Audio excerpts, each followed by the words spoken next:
ክብር ለኢየሱስ ይሁን። ክብር ለወደደን ከኃጢአታችን በደሙ ላጠበን ለእግዚአብሔር ይሁን። ክብር ልጆቹ ላደረገን ይሁን። ክብር ላዳነን ይሁን። እግዚአብሔር የተመሰገነ ይሁን። እንዴት ሰነበታችሁ? እግዚአብሔር የተባረከ ይሁን። በእግዚአብሔር ቤት በመገኘታችሁ ወንድሞቻችሁን እህቶቻችሁን በማየታችሁ ምን ያህል ደስ ብሏችኋል? እግዚአብሔር የተመሰገነ ይሁን። ያው በእግዚአብሔር ቤት እየቆያችሁ ስትሄዱ የምታድጉበት አንዱ ፍቅር ነው የሚሆነው። ማለት ጌታን መውደድ፣ ከዛ ደግሞ ወንድሞቻችንንና እህቶቻችንን መውደድ ነው የሚሆነው። ምንድነው ክርስትና ብላችሁ ብትጠይቁኝ እኔ ይሄንን ነው የምለው። በቃ ጌታን እየወደዱ መሄድ። ጌታን ደግሞ የሚወድ ሰው ሰውን ሁሉ ምን ያደርጋል? ይወዳል። ወንድሞቹን እህቶቹን አብልጦ ይወዳል። እግዚአብሔር ይመስገን። ደግሞ እንደዚህ የጌታን ቃል ለመስማት እድል ስላገኘን ስሙ ይባረክ። አንድ የሚመጣልኝ ጽሑፍ አለ ማነበውና በመከራ ውስጥ በስደት ውስጥ ያሉ አገሮችን ታሪክ ክርስቲያኖች የሚከፍሉትን ዋጋ የሚናገር ነው እና ሁልጊዜ ነው የምደነቀው ያንን ሳይ። እኛ ኦንላይን ባይብል ስተዲ አለን፣ እንደዚህ በምቾት የጌታን ቃል የመስማት እድል አለን እና ያ እድል የሌላቸው በዓለም ላይ ብዙ ሰዎች አሉ።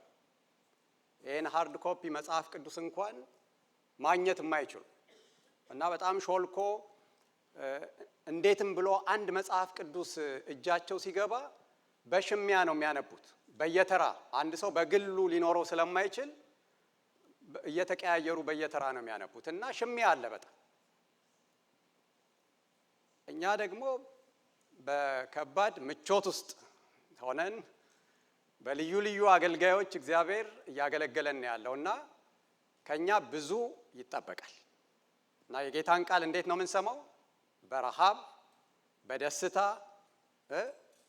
በጉጉት በማንም ይነገር። እግዚአብሔር ይመስገን። እንቆምና ከማቴዎስ ወንጌል ምዕራፍ 25 መነሻ አድርጌ ነው የጌታን ቃል የምንካፈለው።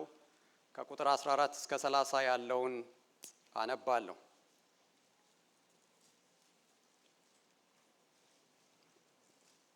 የማቴዎስ ወንጌል ምዕራፍ 25 5 ሳይሆን 25 ነው እዚህ ላይ።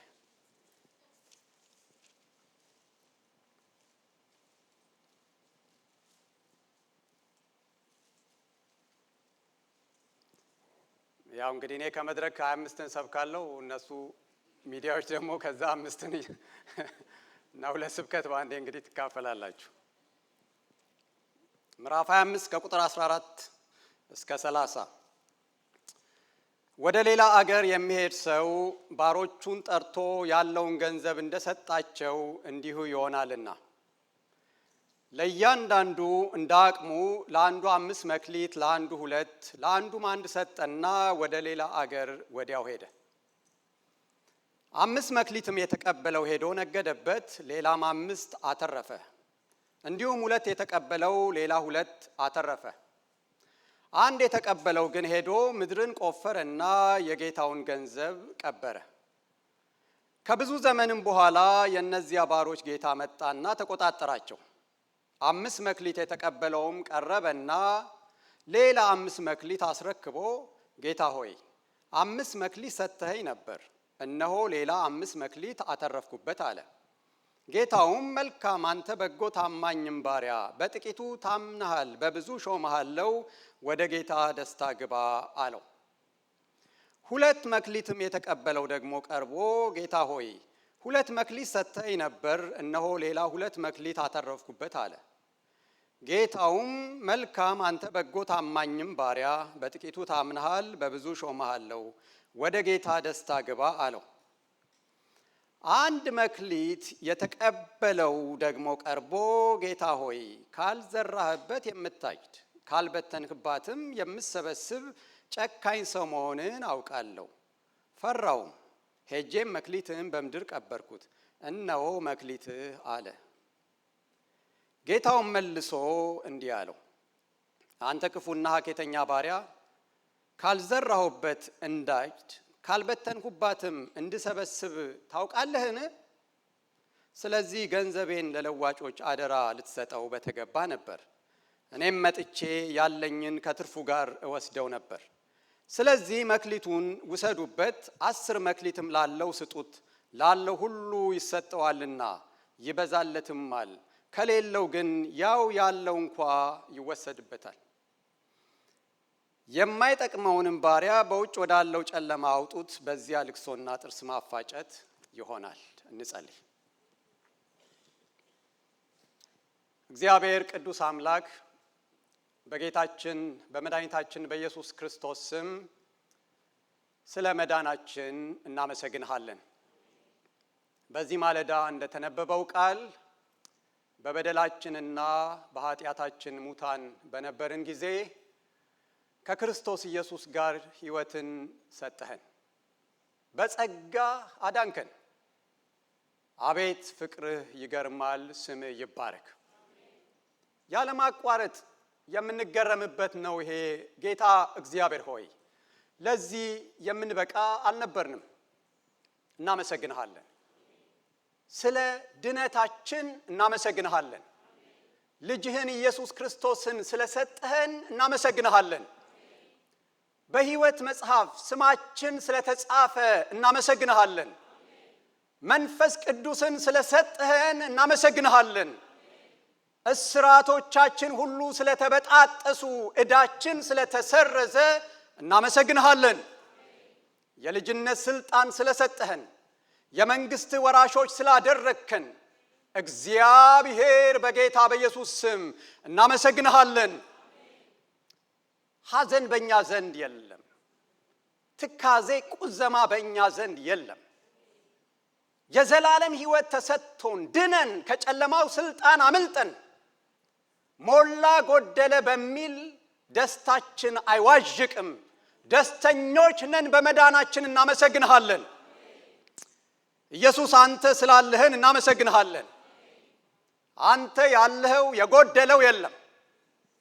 አንተ ያለኸው ሁሉ አለው። አንተን ያጣ ደግሞ ሁሉን ያጣል።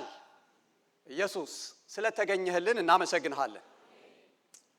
ደግሞም ይሄንን ክቡር ቃልህን የሚፈውሰውን የሚያድነውን የተፈጠርንበትን ሕያው ቃል እንድንሰማ እንደዚህ አይነት ምቹ ሁኔታ ስለሰጠህንም እናመሰግንሃለን። ይሄ ዕድል የሌላቸው በልዩ ልዩ መከራ ስደት ውስጥ የሚያልፉ አገሮችን ቅዱሳንን እንድታስብ፣ እንደኛ ያለ ዘመን እንድትሰጣቸው፣ እንደኛ ያለ ዕድል እንድትሰጣቸው እግዚአብሔር ሆይ ለምንሃለሁ። እኛ ደግሞ ቃልህን በአክብሮት በረሃብና በጥማት እንድንሰማ እንድንተገብረውም ጸጋህን አብዛልን። እኔንም ደካማውን ከሁሉ የማንሰውን ባሪያህን አስበኝ። ሁሉ ለስምህ ክብር ይሁን፣ በጌታ በኢየሱስ ክርስቶስ ስም አሜን። እግዚአብሔር የተመሰገነ ይሁን። ኢየሱስ ክርስቶስ ጌታ ነው። ኢየሱስ ጌታ ነው የሚለው ቃል እኛ አሁን በጉባኤዎቻችን እንደምናውጀውና የዳኑ አማኞች አሜን ብለው ምላሽ እንደሚሰጡት አልነበረም። በመጀመሪያው ክፍለ ዘመን ኢየሱስ ጌታ ነው ማለት በግልጽ ቄሳር ጌታ አይደለም እንደማለት የሚቆጠርበት ዘመን ስለነበረ በዚህ አዋጅ ምክንያት ብዙዎች ሕይወታቸውን አጥተዋል። አሁን እኛ በአማኞች መካከል ብቻ ሳይሆን ወጥተንም አደባባይ ላይ ኢየሱስ ጌታ ነው እያልን ብናውጅ ያን ያህል ተቃውሞ፣ ለሞት የሚዳርግ ችግር አይገጥመንም። የቀደሙት የጌታ ተከታዮች ኢየሱስ ጌታ ነው ሲሉ እንደዚህ አይነት ሕይወትን አደጋ ውስጥ በሚከት ሁኔታ ውስጥ መሆን ብቻ ሳይሆን ኢየሱስ በእያንዳንዱ ነገሬ ላይ የበላይ ነው፣ የሕይወቴ ባለቤት ነው፣ የኔ የሆነው ሁሉ ከእርሱ በአደራ የተቀበልኩት እንጂ የእኔ አይደለም የሚል አመለካከት ኖሯቸው ነው የሚያውጁት። የመልእክቴ ርዕስ ታማኝ ባለ አደራ የሚል ነው። በእርሱ ጌትነት ስር የሚደረግ ኑሮ ሁሉ የባለ አደራነት ህይወት ነው። ባለ አደራ የቤቱ ጌታ የቤቱ ባለቤት አይደለም። ስንቶቻችሁ ወደዚህ ስትመጡ አገር ቤት ላሉ ሰዎች ውክልና ሰጥታችሁ መጥታችኋል? እዛ ባላችሁ ነገር ላይ ውክልና ሳትሰጡ ነው የመጣችሁት? እና ብዙ ሰው የሚጎዳው በምንድን ነው? እዛ ውክልና የሰጣችሁ ሰው በተሰጠው ውክልና ታማኝ ሳይሆን ይቀራል። ለምሳሌ በባንክ ያለ ገንዘብ ላይ ውክልና ሰጣችሁት ከሆነ ያ ሰው የፈለገ ገንዘቡ ቢያምረው ገንዘቡ የገዘፈ ቢሆንም የሱ አይደለም። እሱ ምንድን ነው? ባለ አደራ ነው። ባለቤቱ ደውሎ በል እንግዲህ ከዚህ ላይ ይሄን ያህል አውጣና ለከሌ ስጥ፣ ይሄን ያህል አውጣና እንደዚህ አድርግ ሲለው እሺ እያለ ምንም ያደርግ የሚታዘዝ ነው። አደራ የሰጠው ሰው ደግሞ ያን አደራ የተቀበለውን ሰው ዝም ብሎ ሁልጊዜ አያዘው። እንዴ ይሄ ሰው እኮ አደራ ወስዶ እየደከመ ነው ይልና ለሱ ደግሞ የተወሰነ ነገር ያደርግለታል። ነው አያደርግም? ስለዚህ ባለአደራ ማለት የባለቤቱን ምትክ ወስዶ ልክ እንደ ባለቤቱ ሆኖ ንብረትን ማስተዳደር ማለት ነው። እግዚአብሔር ያለንን ነገር ሁሉ የእርሱ እንደሆነ ነው የሚያውቀው። ለኛ የሰጠንና ከዛ በኋላ እኛ በአደራ ከእርሱ የተቀበልናቸውን ነገሮች እንድናስተዳድር የተሾምን ሹሞች ነን እኛ። ስሙ የተባረከው። ብዙ አላሞቃችሁ። እሺ እናንተ ውክልና ሰጣችኋል አይደል? ውክልና ልትሰጡ ስትሉ መንገድ ላይ ያገኛችሁትን ሰው በልስቲና ውልና ማስረጃ እንሂድ፣ በሀብት ንብረቴ ላይ ወኪል እንድትሆን ልሰጥ ነው ብላችሁ ነው የሰጣችሁት? ለቤተሰብ ነው አይደል? ወይም ደግሞ በጣም ለጓደኛ ነው። እንደሱም ቢሆን እንኳን ምን አይነት ሰው ነው የሰጣችሁት? በጣም በጣም የምታምኑትን ሰው ነው። አይ እሱ እንኳን አይክደኝም፣ ንብረቴን አያባክንም ብላችሁ ያመናችሁትን ሰው ነው የምትሰጡት። ባመኑት ሰው የተከዳ ሰው ግን የለም አለ። በጣም ብዙ አለ። እከሌም እኔ እኮ አንድ ቀን ጠርጥሬው አላውቅም ያላችሁት ሰው የሰጣችሁትን ቤት በስሙ አዙሮ ሽጦ ቤቴ ስትሉት የምን ቤት የሚል አለ። በገሃዱ ዓለም በፍጥረታዊው ሰው ዘንድ ያለው ሀብት ንብረት ሁሉ የራሱ እንደሆነ ነው የሚያስበው ሰው። እንዴ በሀብቴ ላይ በገንዘቤ ላይ ምን አገባ የሚል ቋንቋ ይደመጣል። እግዚአብሔር ግን ከጅምሩም ሰውን ሲፈጥረው ከፈጠረው በኋላ ብዙ ተባዙ፣ ምድርንም ሙሏት፣ ምን አርጓት ግዟትም ካለ በኋላ በምድር ላይ የሚንቀሳቀሱትን ሕያዋን ፍጥረት ሁሉ ግዟቸው ብሎ ባረካቸው። የውክልና ምን ሰጠው? የውክልና ስልጣን ሰጠው። የፈጠርኩት እኔ ነኝ፣ ባለቤቱ እኔ ነኝ። ግን እኔ በቀጥታ ማስተዳደር አልፈልግም። እኔን ሆነህ እኔን ወክለ ምን አድርገው? ግዛው፣ አስተዳድረው። የአደራ ጉዳይ ታማኝ ባለ አደራ መሆን የእግዚአብሔር ጩኸት ነው። እግዚአብሔር በዝርዝር በኋላ እናየዋለን። የሰጠን ብዙ አደራዎች አሉ የኛም ይመስለን።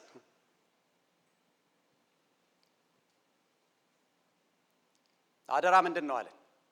አንድ ነገር በውክልና የሚሰጥ እንዲጠበቅ አድርጎ እግዚአብሔር የሰጠው ነገር ነው። ከእግዚአብሔር አደራ መቀበል ብቻ ሳይሆን እኛም ለእግዚአብሔር በየጊዜው አደራ እንሰጣለን። ጸሎቶቻችን ውስጥ አንዱ ምንድን ነው? አደራህን አይደለም? ነፍሴን አደራ፣ ቤቴን ትዳሬን አደራ፣ ልጆቼን አደራ፣ ጤናዬን አደራ፣ ገንዘቤንም አደራ እንላለን።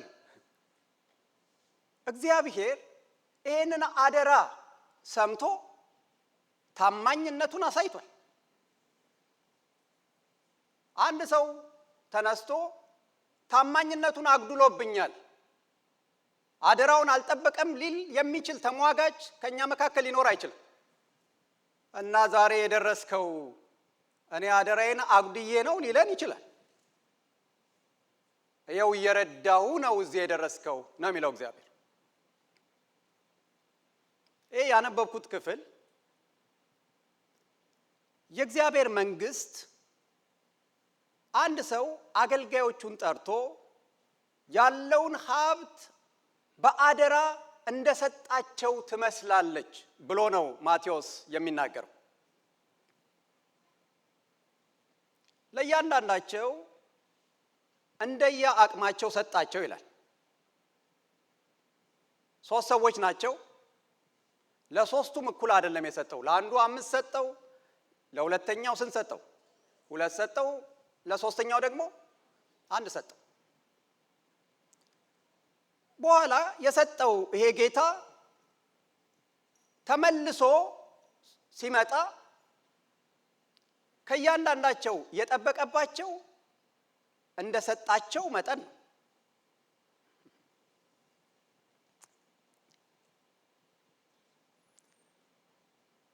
ሰጥቶ ምን አረገ ነው የሚለው? ሄደ። አደራ ሰጪው አደራ ተቀባዩን ያምነዋል። እውነት ነው አይደል? ሰጥቶ ወዴት ሄደ ነው የሚለው? ወደ ሩቅ አገር ሄደ ነው የሚለው። ማለት አንድ ችግር እንኳን ቢገጥመው ሀብት ንብረቴ በፍጥነት ልመለስ በሚችልበት ርቀት ላይ ሆኜ ልጠባበቅ አላለ። ርቆ ሄደ። በቃ አምነዋለሁ ብሎ ሰጥቶ ሄደ። ያው እንደናንተ እኮ እንደኛ ማለት ነው። ለነገሩ ምን አማራጭ አላችሁ? እዚህ ሀገር መምጣት ፈልጋችሁ አደራ ሳሰጡ ይቻላል? በእርግጥ አንዳንድ ሰዎች እረፍት የላቸውም። ጠዋትም ማታም ቼክ የሚያደርጉ አሉ። አንዳንዶች እንደውም እስቲ በቪዲዮ አሳየኝ ይላል።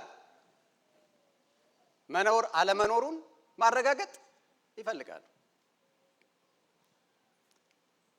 የሚገርመው እነዚህ የተሰጣቸው 3ቱም ሰዎች የተሰጣቸውን ያውቃሉ።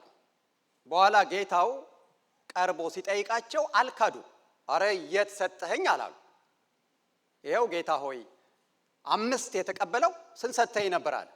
5 ሰጠኸኝ ነበር። 2ም የተቀበለው 2 ሰጠኸኝ ነበር አለ። ኢቭን 1 የተቀበለውም እንኳን አልካደም፣ ሰጠኸኛል አለ።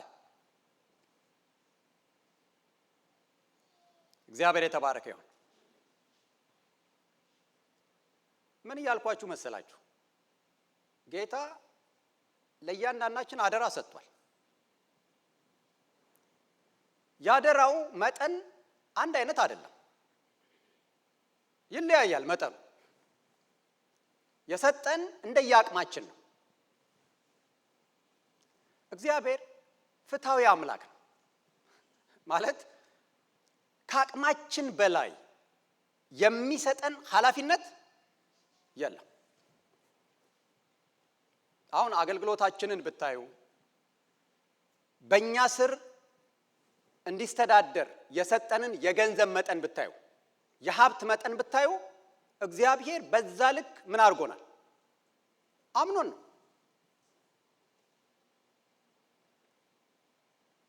ሁላችንም እኩል የሀብት መጠን ሊኖረን አይችልም፣ ኖሮ አያውቅም። ግን አደራ እግዚአብሔር ለእያንዳንዳችን ሰጥቷል። እግዚአብሔር የተባረከ ይሁን። እና ዋናው የተቀበልነው ነገር መብዛትና ማነሱ ሳይሆን እግዚአብሔር ከኛ የሚፈልገው ምንድን ነው? ታማኝነት ነው።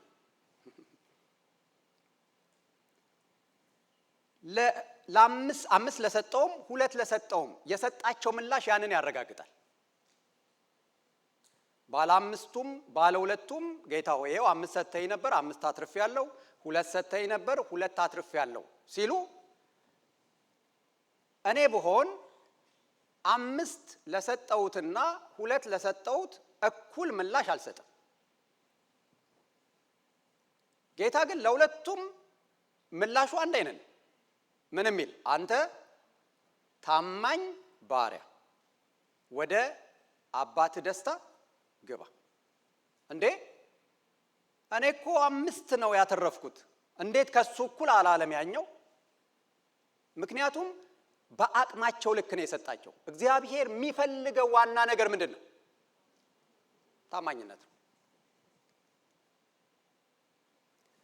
አንድ ታለንት አንድ መክሊት የተቀበለውም ይላል አይደል ቁጥር 24 ላይ ቀርቦ ጌታ ሆይ ብሎ አንተ ካልዘራህበት የምታይ ካልበተንክበት የምሰበስብ ጨካኝ ሰው መሆንህን አውቃለሁ። ስለዚህ ፈራው፣ ሄጄም መሬት ቆፍሬ ታለንትህን ወይም መክሊትህን ገንዘብህን ጉድጓድ ውስጥ ደበቅኩት፣ እየውልህ አለ። እንደዚህ አይነት አገልጋይ ከመሆን ያድነን። ምን አይነት አገልጋይ ነው ይሄ አገልጋይ? ጌታ ሆይ እያለ ጌታን የሚሳደበሉት። ጌታ ሆይ ሲል አሁን ከዛ ቀጥሎ ምን የሚል ነው የሚመስለው?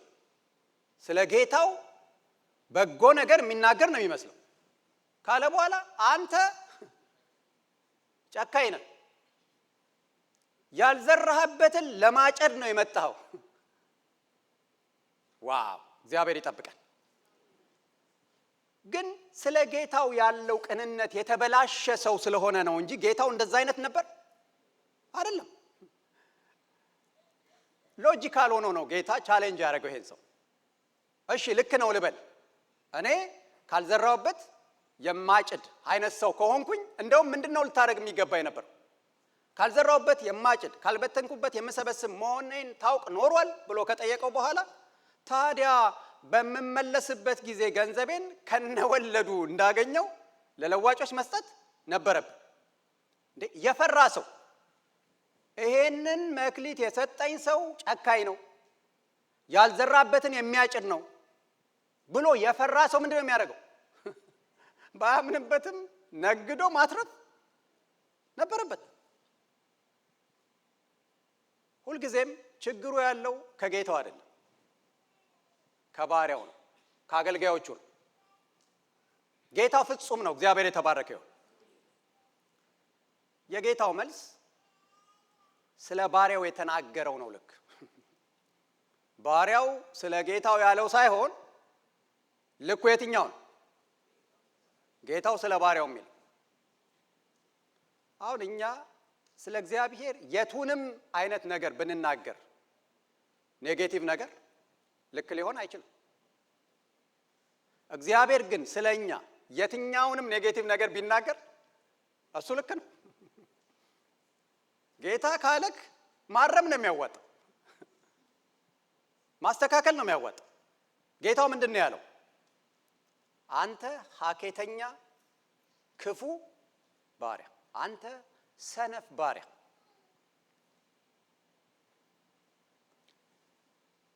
አደራውን ሳይወጡ ምክንያት መደርደር አያዋጣም። የሚያዋጣው የተቀበልነውን አደራ ምን ማድረግ ነው? መወጣት ነው። የሰጡንን አደራዎች እስቲ እንይ። ጌታ ምን ምን አደራ ሰጥቶናል? እነሱን ነገሮች ነው ለማየት የፈለኩት። የመጀመሪያው አደራ እናንተው ራሳችሁ ለራሳችሁ የተሰጣችሁ አደራዎች ናቸው። አሜን ነው።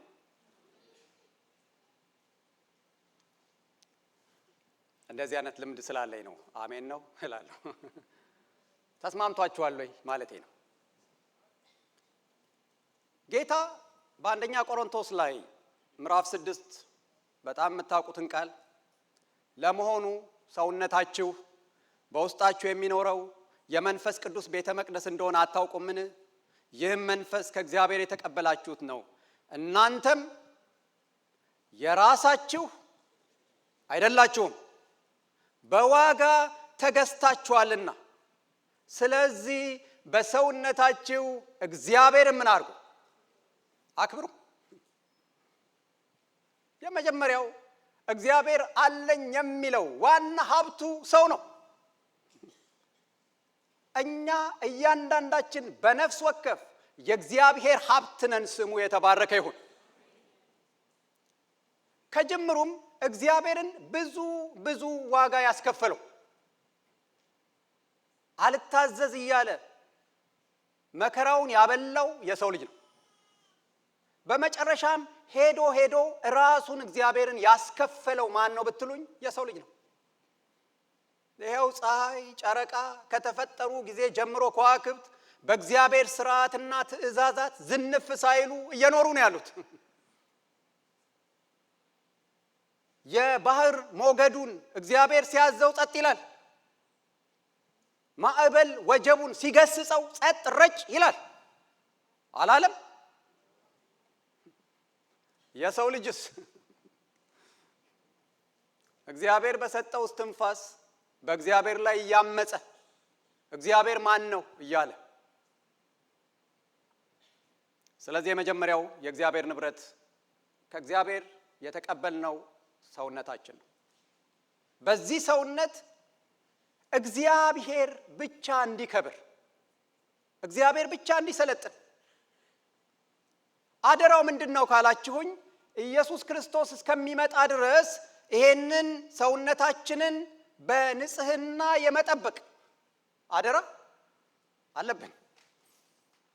እግዚአብሔር የተባረከ ይሁን። እኔ ከእግዚአብሔር በአደራ የተሰጠው ነኝ ማለት አለባችሁ። በሚሞተው ሰውነታችሁ ኃጢአት አይንገስ ሲል መጽሐፍ ቅዱስ ለምንድን ነው? በዋጋ ስለተገዛ። ያንተ አይደለህም። ምኞትህን ፈቃድህን እንደ ልብ መፈጸም አትችልም። ህዝቡ የእግዚአብሔር ርስቱ ነው። እግዚአብሔር አለኝ የሚለው ግዛቱ ያዳነው ህዝቡ ነው። እግዚአብሔር የሚሰፈው የሚሰለጥነው ደስም የሚሰኘው በርስቱ ነው።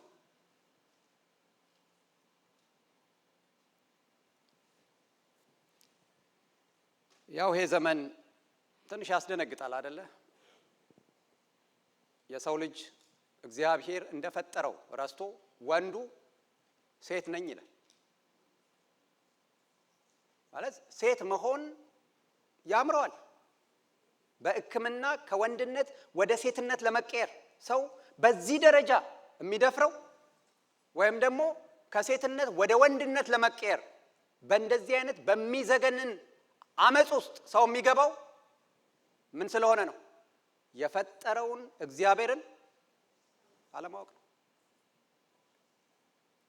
እኔ የራሴው ነኝ፣ ስለዚህ በገዛ ሰውነቴ ላይ ማን አዛዥ አለ? የፈለኩትን ማድረግ እችላለሁ ወደሚል ሰው ወደ እንደዚህ አይነት አመጽ የሚመጣው ሰውነቱ ከእግዚአብሔር የተቀበለው በአደራ የሚያስተዳድረው የእግዚአብሔር ንብረት እንደሆነ አለማወቅ ነው።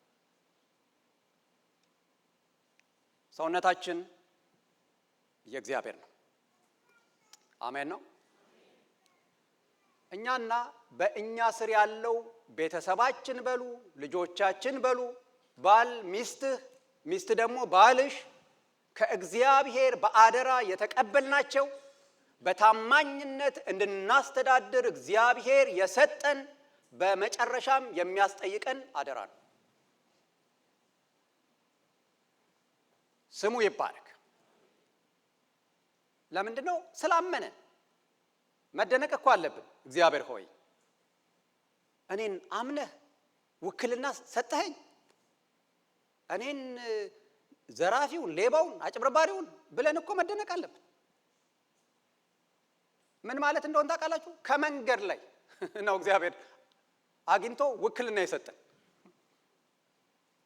አብሮን ኖሮ ታማኝ ሆነን አይደለም፣ ግን ታማኝ አድርጎ ቆጠረን።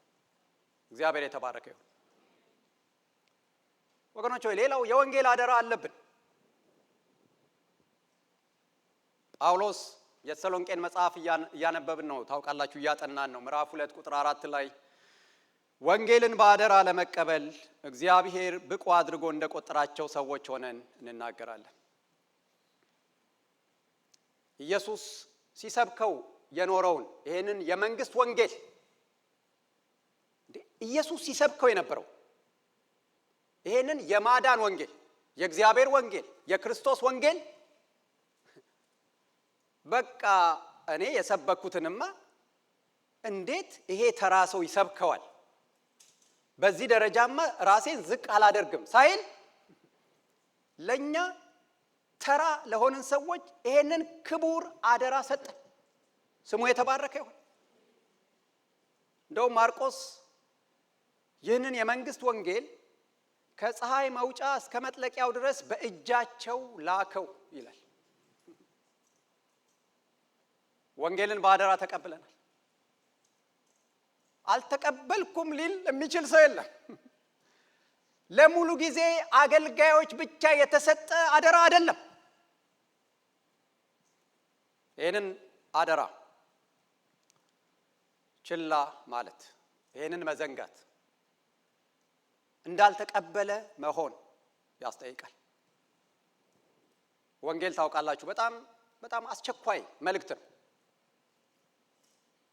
አምቡላንስ ታውቃላችሁ አይደል? መንገድ ላይ ድምጹን እያጮኸ ሲመጣ እያንዳንዱ መኪና እያቀዘቀዘ ዞር የሚለው ለምንድን ነው? ነገርየው አስቸኳይ ነው። እርጀንሲ ስላለ ነው። በሞትና በሕይወት መካከል የሆነ ሰው አለ። በፍጥነት ወደሚረዳበት ቦታ መድረስ አለበት ተብሎ ስለሚታሰብ ሰው ሁሉ ምን ያደርግለታል? ይለቃል። ወንጌል ከዚያ በላይ በአስቸኳይ ለሰው ልጆች ሁሉ መድረስ ያለበት አደራ ነው። እግዚአብሔር ይርዳል። ያው እንደ አገር ቤት አይደለም። አገር ቤት አምቡላንስ ያው ያጮዋሉ ታውቃላችሁና መንገድ ይለቀቅላቸዋል። እና በኋላ አንዱ ሲታይ ለባል ከሰል ነው የጫነው። ማለት የታመመ ሰው የጫነ መስሎት ነው ሰው መንገድ የሚለቅለት የነበረው። እሱ በአስቸኳይ ለቤተሰቡ ያን ከሰል ለማድረስ ነው። ከአምቡላንስ በላይ ይሄ የወንጌል አደራ አስቸኳይ ነው። እግዚአብሔር የተባረከ ይሁን። ጴጥሮስም በገላትያ ምዕራፍ 2 ቁጥር 7 ላይ እንደዚህ ይላል።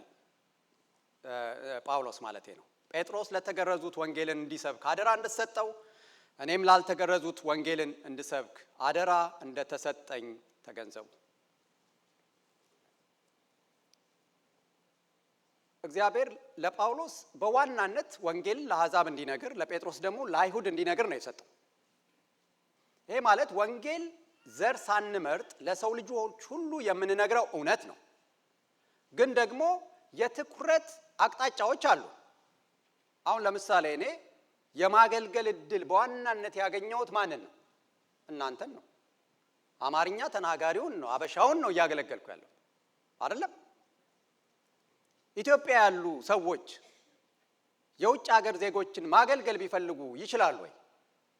በኢትዮጵያ ያለው ሰው ማንን ነው መድረስ ያለበት? በዚያው ያሉትን ሰዎች ነው መድረስ ያለበት። ቻይና ያለው በዋናነት መድረስ ያለበት የትኛውን? ቻይና ያለው። መድረኮቻችን አንድ አይነት አይደሉም። አሁን ይህንን የወንጌል አደራ የምንወጣበት መድረክ በጣም ነው የሚለያየው። የእኔና የእናንተ የተለያየ ነው። መድረኮቻችሁ የሥራ ቦታዎቻችሁ ናቸው። መድረኮቻችሁ ቤተሰቦቻችሁ ናቸው። መድረኮቻችሁ ሰው በሚገኝበት እናንተም ደግሞ በምትገኙበት ቦታ ሁሉ ማለት ነው። ደግሞ የምንሰብክበት መንገዱ ልዩ ልዩ ነው። በቃል ብቻ ሳይሆን በምን በህይወት በስራ። ከዚህ ቀደም ነግሬያቸዋለሁ። አንድ መጋቢ ምዕመኑን እየሄደ በየሚሰሩበት ቦታ ቼክ ያደርጋል። እኛ ምን ጀምር እንዴ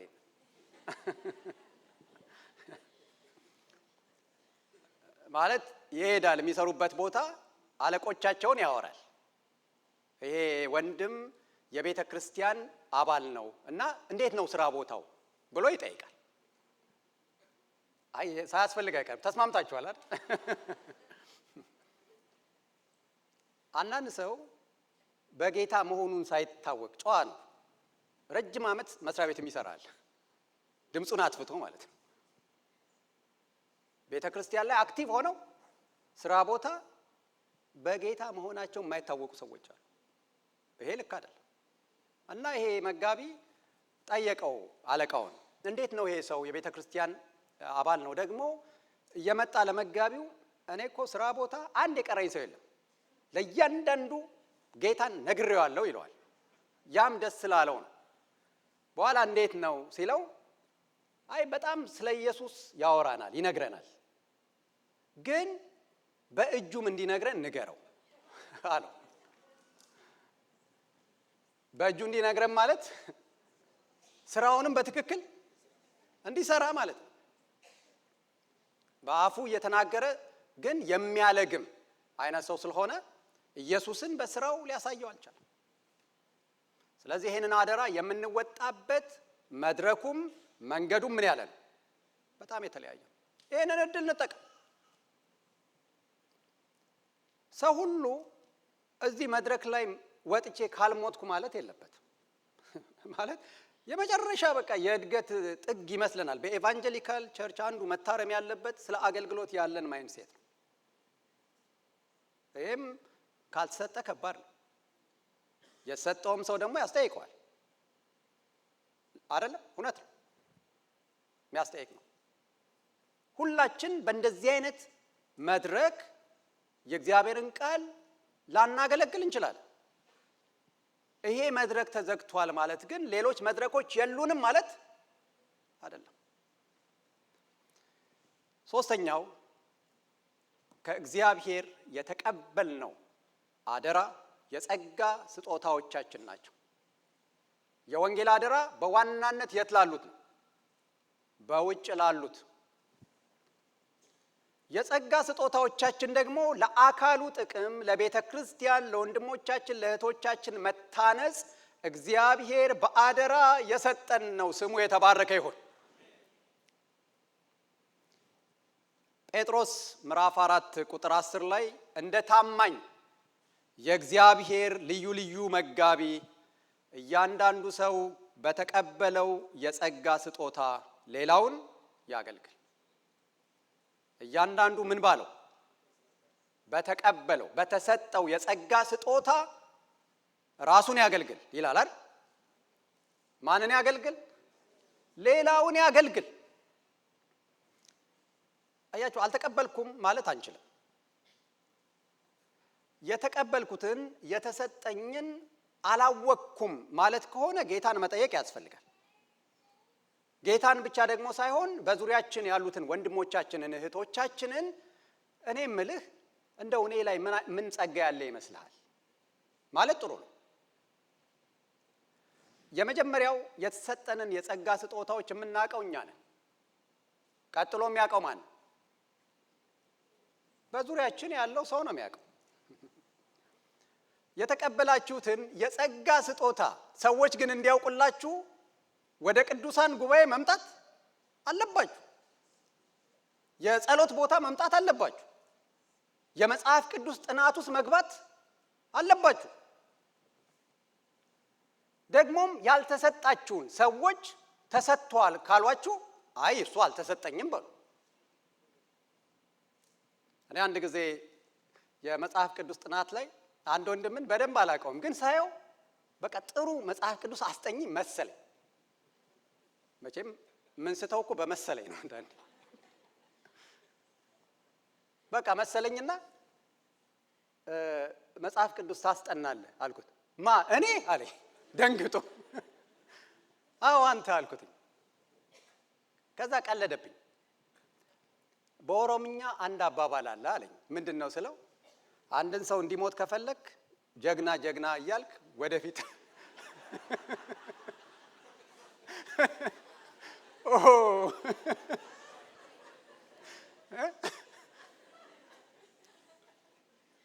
ወደፊት በለው በቃ። እና ትልቅ ትምህርት ተማርኩኝ። አያችሁ ሰው ያልተሰጠውን በቃ አልተሰጠኝም፣ ግልጹን መናገር ጥሩ ነው። አይ መቼም የቤተ ክርስቲያን አገልጋይ እንደዚህ ብሎኝ ብሎ በይሉኝታ አልተቀበለም። ካልተሰጠን ምን አልተሰጠንም። የተሰጠንን ደግሞ ሰው ሁሉ እንዲቀበለው ደግሞም በሆነ በሙላት ደረጃ እስኪደርስ ድረስ መጠበቅ የለብን። በትንሹ የታመነ በብዙ ይሾማል። ሊበዛ የሚችለው ምን ሲሆን ነው? ስናገለግልበት ስንሰጥበት ነው። እና እግዚአብሔር ይሄንንም ያብዛልን። ያው አሁን ብዙዎቻችን ከአገልጋይነት ወደ ታዛቢነትና ወደ ገምጋሚነት አድገናል ነው የሚባለው። በጣም እየተቀየርን ነው አይደለም?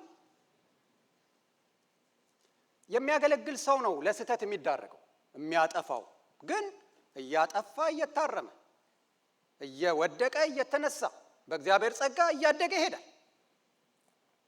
አንዳንዶች ደግሞ አጠራቅመው የሆነ ፈንጅ ለማፈንዳት በቃ እየተዘጋጀው ነው የሚሉ አሉ። ጌታ እስከሚመጣ የሚዘጋጁ አሉ። ወይም ደግሞ ለሰከንድ ተርም የሚዘጋጁ አሉ። ሰከንድ ተርም ማለት ድጋሚ እንደሚወለዱ አስበው። በቃ ምድር ላይ እኮ ስንቴ ነው የምንኖር? በቃ የመጀመሪያውን ተርም ካላገለገልክ እድል የለም። እና የመጀመሪያውን ተርም እናገልግል ወገኖች። የተሰጠንን እንወቅ፣ ያልተሰጠንን ደግሞ ምን እንበል? አልተሰጠኝም እንበል። አንድ የክፍለ ሀገር ዘማሪ ነው የሊሊ መጽሐፍ ላይ ላስት ዊክ እያነበብኩኝ ነበረ። የሊሊ ጥሩ መጽሐፍ ነው የጻፈችው። በተለይ ኳይሮች ብትወስዱ ጥሩ ነው።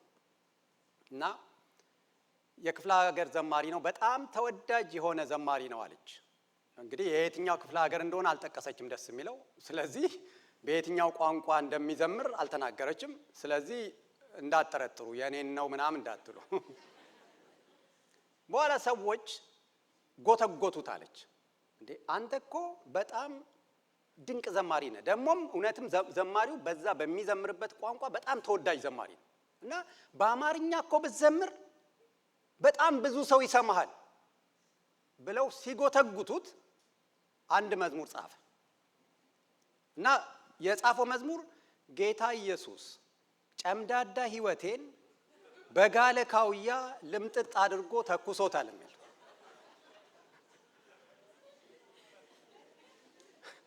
ኳይሮች ኮፒራይት ይከበር እንዳትወስዱ ይሄን ግጥም።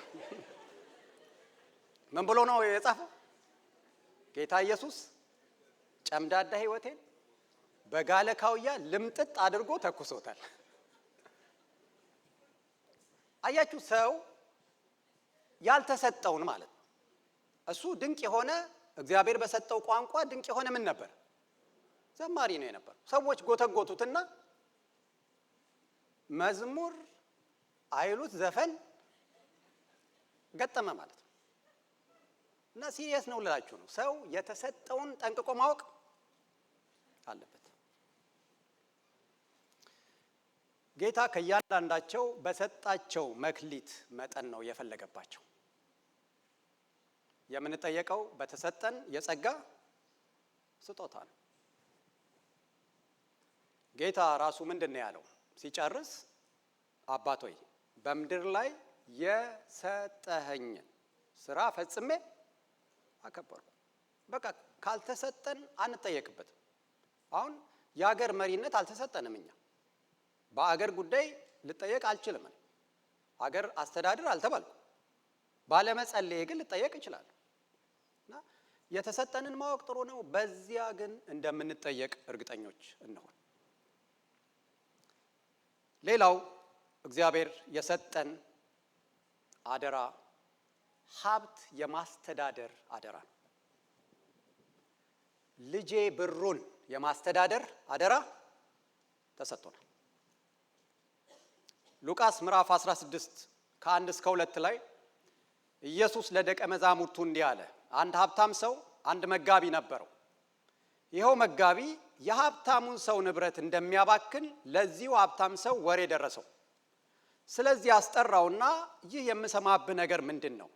ከእንግዲህ አንተ መጋቢ ልትሆነኝ ስለማትችል የምታስተዳድረውን ንብረት መቆጣጠሪያ ሂሳብ አስረክበኛል። ቁጥር 11 በዚህ ዓለም ሀብት ካልታመናችሁ እውነተኛውንም ሀብት ማን አደራ ብሎ ይሰጣችኋል? በሌላ ሰው ሀብት ካልታመናችሁ የራሳችሁ የሆነውን ሀብት ማን ይሰጣችኋል? በአዲሱ መደበኛ ትርጉም ስለማነብ ነው። ሌላው በእጃችን ያለው አደራ በታማኝነት እንድናስተዳድረው እግዚአብሔር የሰጠን ምንድን ነው? ስሙን ጥሩት፣ አትፍሩት፣ ጥሩት። ገንዘብ። የብዙዎቻችን ደግሞ ፈተና የሚታገለን ምንድን ነው? ገንዘብ ነው። ባለፈው ማን ነው ጋሽ ንጉሴ ነግሮናል አይደል? ሰውየው መባ ሲዞር በስተት 5 ብር እሰጣለሁ ብሎ ስንሰጠ 100 ብር ቼክ ሲያደርግ የሰጠው 100 ብር ነው። በጣም ተናደደ፣ ተበሳጨ። ቤት ሁሉ ሄዶ ሊለቁ አልቻለም ንዴቱ። በኋላ ሚስቱ ምን ሆነ ነው ስትለው 5 ብር እሰጣለሁ ብዬ 100 ብር ሰጠው። ሚስቱ ጌታ ይባርካት። ታዲያ ምን አናደደ? እግዚአብሔር እኮ የወሰደው 5 ብሩን ነው።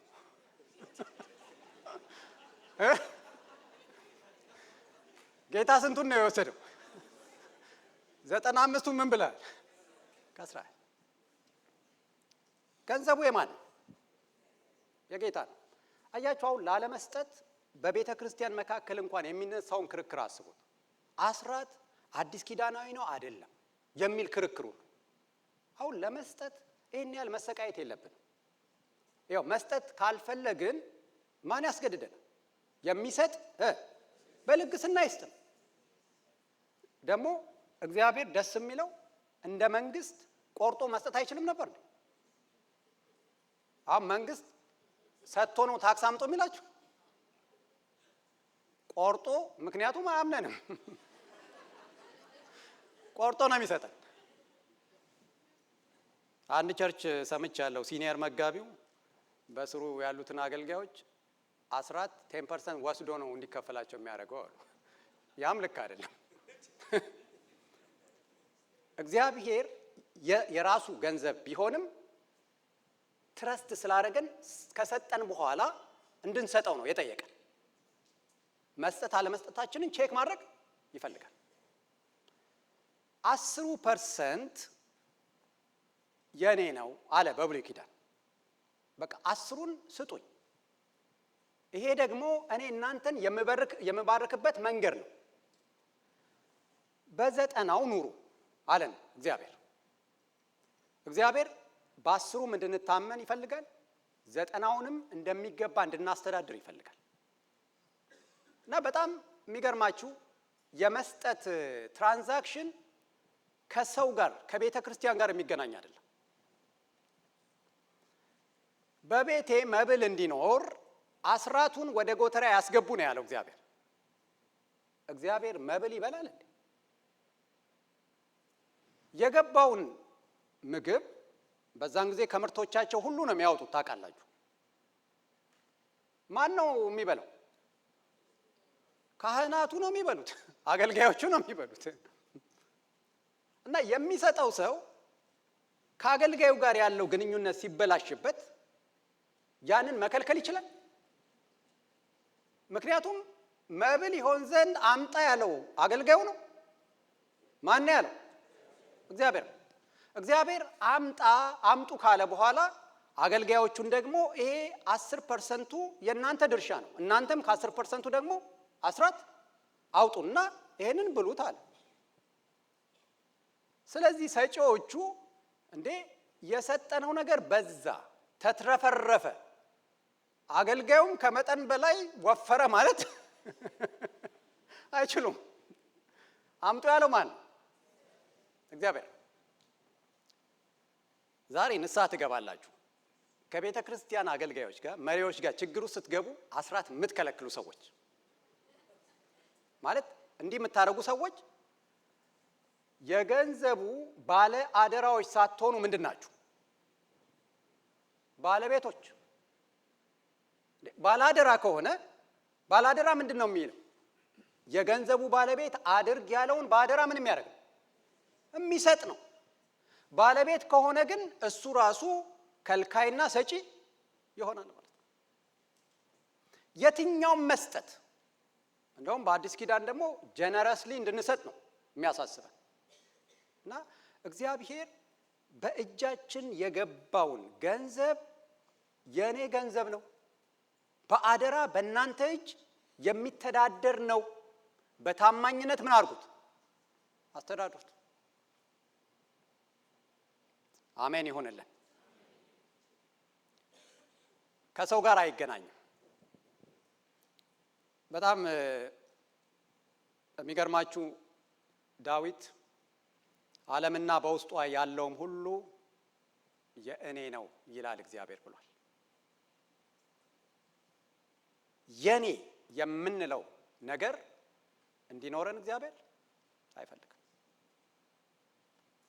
ገንዘባችሁ በእርግጥም የእግዚአብሔር እንደሆነ ታምናላችሁ?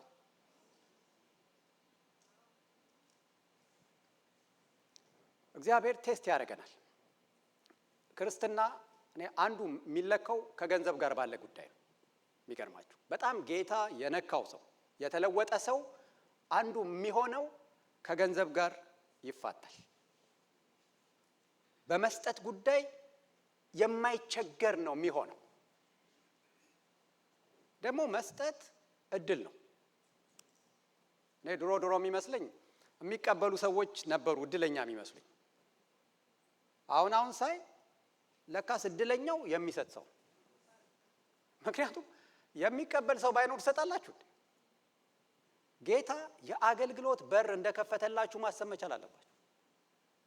የምትሰጡት ስለሰጣችሁ እግዚአብሔር የተባረከ ይሁን። በጣም በመስጠት የተባረኩ ሰዎች አሉ። ጀነረስሊ የሚሰጡ የእግዚአብሔር ሰዎች አሉ። ወገኖች ሆይ አንዱ እግዚአብሔር እንዲባርከን የሚያስፈልገው በገንዘባችን ለእግዚአብሔር ታማኞች እንሁን። ጌታ ጸጋውን ያብዛልን።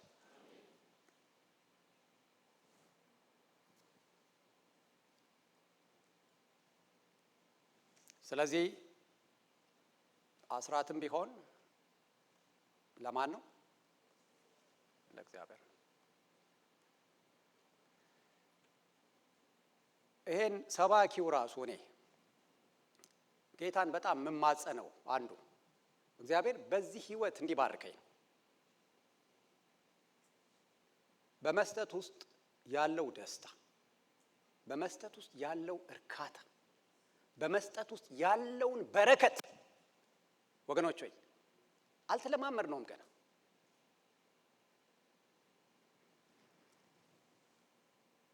በጣም መሰብሰብ ነው የምንፈልገው። የሚገርማችሁ የሰው ልጅ የሚያስፈልገው በጣም ጥቂት ነው። በጣም ትልቅ ቤት ቢኖራችሁ ጥሩ ነው። እኔ አማኝ እንዲባረክ በጣም የምፈልግ ሰው ነኝ ባይዘወይ። ምክንያቱም ቤተ ክርስቲያንም የምትባረከው እናንተ ስትባረኩ ነው። ግን በጣም ግዙፍ ነገር ኖሮን የምንኖረው በጣም ጥቂት ውስጥ ነው። ይገርማችኋል። የሰው ልጅ ካለው በጣም ብዙ ነገር ያየዋል። አሁን ብዙ ገንዘብ ያላቸው ሰዎች ያዩታል ገንዘቡን አይደለ? ትራንዛክሽኑን ነው የሚያዩት እንጂ የሚጠቀሙ ስንቱን? ጥቂቱን ነው። ይገርማችኋል። እና እግዚአብሔር ለምንድን ነው እንደዚህ አትረፍሮ የሚሰጠን ካላችሁ በእኛ በኩል አልፎ ለሌሎች እንዲደርስ ነው። ለድሃ የሚሰጥ ለእግዚአብሔር ያበድራል። እንዴት ደስ ይላል! ከሰውየው ጋር አይገናኝም። ይህም ብዬ ጨርሳለሁ። በገንዘባችሁ ላይ ባለቤት እንዳልሆናችሁ ማረጋገጥ ከፈለጋችሁ በአንድ ነገር ራሳችሁን ቴስት አድርጉ። አንድ የምትረዱት ሰው አለ ልበላችሁ። በገንዘብ የምትደግፉት ሰው አለ። በየወሩ የምትሰጡት ሰው አለ። እና ያ የሚቀበል ሰው ስለሆነ ስትደውሉ ስልክ ባንዴ ነው የሚያነሳው። እናንተ ያላችሁትን ሁሉ እሺ የሚል ነው። ከዛ ያ ሰው ጸባዩ መቀየር ጀመረ። እናንተ ላይ መቀየር ጀመረ። የምትናገሩትን አልሰማ ማለት ጀመረ። ይሄንን አድርግ ስትሉትም የማይታዘዝ ሆነ። የዛ ጊዜ ገንዘብ መስጠታችሁን ከቀጠላችሁ ባለአደራዎች ናችሁ። የሰውየው ጸባይ ሲቀየር የእጅ ፍሬን የምትይዙ ከሆነ መስጠታችሁን የምታቆሙ ከሆነ ግን የገንዘቡ ምንድን ናችሁ? ባለቤቶች ናችሁ። አንዳንድ ጊዜ በእኛ ስር የሚረዱትን ሰዎች ገንዘቡን ከሰጠን በኋላ ራሱ ገንዘቡን እነሱ እንደሚፈልጉት እንኳን እንዲያደርጉ አንፈቅድላቸው። ገንዘቡንም ሰጥተን ምን እንሆናለን? አዛዥ እንሆናለን። በቃ ይሄንን ነው ማድረግ ያለብን። ኦዲት እናደርጋለን። ባለፈው የላኩልን ገንዘብ ምን አረከው? የኛ ኃላፊነት መስጠት። ምክንያቱም እኛ ምንድነው? ባለአደራዎች ነን። እግዚአብሔር ጸጋውን ያብዛልን። ሌላው የጊዜ ባለአደራ ነው። ጊዜያችን ስለሄደ ነው። እኛ አበሾች አንዱ የምንጠየቅበት ነገር የጊዜ ጉዳይ ነው ብዬ ስጋት አለኝ። እድሜያችን ከእግዚአብሔር የተቀበልነው አደራ ነው። በየቀኑ እግዚአብሔር በቸርነቱ የሚሰጠን። እግዚአብሔር በሰጠን ጊዜ እግዚአብሔርን እናክብር። ያው እሁድ አንዳንዶቻችሁ በሳምንት በቃ እሁድ ብቻ እኮ ነው ህብረት የምታደርጉት አይደል? ማለት የቅዱሳን ህብረት እድል የለም የሀገሩም ሁኔታ ስላለ። ግን ይህን በሳምንት አንድ ቀን የሆነውን እንኳን የምንጀምረው ስንት ሰዓት ነው? 10 ነው። አሁን ትላንት ነው እየተጨዋወትን ነበር። በጣም እኔ አዘኔንም ነው ሼር ማድረጋችሁ። አሁን የጌታ እራት ሲወሰድ በጣም በጥድፊያ አንዳንድ ሰዎች በቃ ገና ከዛ እንደገባችሁ ተንደርድራችሁ ማዕዱን ትወስዳላችሁ። ማለት አትሊስት የጌታ እራት እንኳን ኦን ታይም ተገኝተን ተረጋግተን አይደለ ጸልየን ጌታን አምልከን በጣም በአክብሮት መውሰድ የለብንም? ኦን ታይም መገኘት የለብንም? የጌታን ጊዜ ገንዘብ ብቻ አይደለም የምንሰርቀው፣ ጊዜም ነው የምንሰርቀው። ስለዚህ እድሜያችንም ከጌታ የተሰጠን ምንድን ነው? አደራ ነው። ሲያልቅ ጌታ ኦዲት ያደርጋል። ስለዚህ ባለ አደራነት ኃላፊነት አለው። ባለ አደራነት ተጠያቂነት አለው። ታማኝ ባለ አደራነት ብድራት አለው። ስሙ የተባረከ ይሁን። ጌታው ደግ አድርገሃል፣ አንተ መልካም ታማኝ አገልጋይ፣ በትንሽ ነገር ታማኝ ስለሆንክ በብዙ ነገር ላይ እሾምሃለሁ፣ ወደ ጌታ ደስታ ግባ አለው። ብድራት አለው ታማኝ ባለአደራ ነው። ለሌላ ሹመት ጌታው አጨው፣ ወደ ጌታ ደስታ ደግሞ ምን በል ግባ አለው። የተቀበሉትን አደራ በታማኝነት ለተወጡ ሰዎች ዋጋቸው ታላቅ ነው። እግዚአብሔር የተባረከ ይሁን።